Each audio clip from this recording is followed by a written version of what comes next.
शुरू हो जाता है। सृष्टि के मन में क्या चल रहा था कोई नहीं जानता था।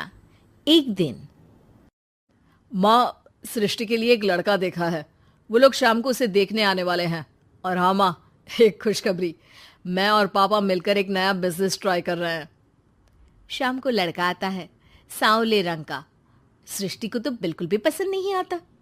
लड़की की माँ कहती है, लड़की का चेहरा तो कोई खास नहीं, लेकिन अगर मेरे बेटे को आप लोग सेटल कर दें तो मैं उसकी शादी आपकी बेटी से करवा दूं। सृष्टि को लड़का बिल्कुल पसंद नहीं था। उसे भाई पर गुस्सा आ जाता है। लड़के वालों के जाने के बाद कहती है, माँ देखा, शीनू मेरे लिए कैसा लड़का लेकर आया। न दिखाने लायक न सुनने लायक, सेटल भी नहीं, वो भी हम करे। अरे माँ, मैं जानती हूँ ये मेरी शादी किसी भी घर में क्यों करवाना चाहता है। अरे कैसी बात कर रही है बहन, तूने तो देखा ना, लड़के को मैंने ही मना कर दिया तुझसे शादी के लिए। जिसने लड़का बताया था उसने उसकी बहुत तारीफ की थी। बात आई गई हो जाती है, लेकिन सृष्टि का मन शांत नहीं होता। क्या करूं, कुछ समझ में नहीं आ रहा। मेरी शादी हो गई तो ये लोग पूरी प्रॉपर्टी शीनू के नाम कर देंगे। मेरे हाथ तो कुछ लगेगा ही नहीं।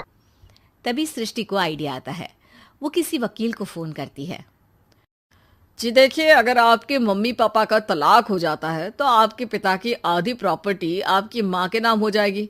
फिर उसे वो किसी को भी दे सकती है। सृष्टि अब माँ को बेटे के खिलाफ भरती है।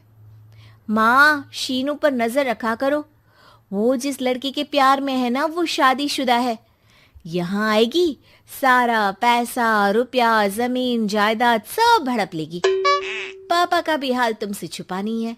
ऐसा ना हो कि मैं और आप एक दिन सड़क पर भीख मांगे। हे भगवान, मैं तो जीते जी मर जाऊंगी अगर ऐसा हो गया तो। ऐसा हो गया नहीं माँ, ऐसा ही होगा। अभी समय है, आगे का सोच लो। मैं तो कहती हूँ पापा से आधी प्रॉपर्टी लेकर अलग हो जाओ। पापा की आधी प्रॉपर्टी भी हम लोगों को अगर मिल जाती है ना, तो अगले 7 जन्म सफल समझो। बेचारी माँ बेटी के कहने पर पति से तलाक लेकर अलग हो जाती है। सृष्टि अब पैसों से गाड़ी और अपने दूसरे महंगे शौक पूरे करने लगी। उसके दोस्त भी उसके पैसे इस्तेमाल करते। सृष्टि, कल तुम कहाँ थी? मैं सारा दिन घर पर अकेली थी। तो मैं क्या करूं? मैंने ठेका तो नहीं लिया है ना तुम्हें संभालने का। माँ को सृष्टि से ये उम्मीद नहीं थी। वो बैठकर रोने लगती है। वहीं उसका पति यानी कि सृष्टि के पिता आ जाते हैं। मैं जानता था कि तुम्हारा यही हाल होगा, तो आपने मुझे रोका क्यों नहीं? मैं रोकता तो तुम रुकती क्या? सृष्टि के कहने पर तुमने मुझ पर अपने बेटे पर शक किया, लेकिन तुम ये भूल गई कि कैसे हम दोनों ने मिलकर जीवन में इतना सब खड़ा किया। माँ पति के गले लग जाती है। मुझे माफ कर दीजिए, मैंने आपकी कमाई का एक बड़ा हिस्सा गवा दिया। कोई बात नहीं, तुम साथ हो तो मैं ऐसी 7 प्रॉपर्टी खड़ी कर दूंगा। तभी वहां सृष्टि आ जाती है रोते हुए। माँ, मयंक ने मुझे छोड़ दिया।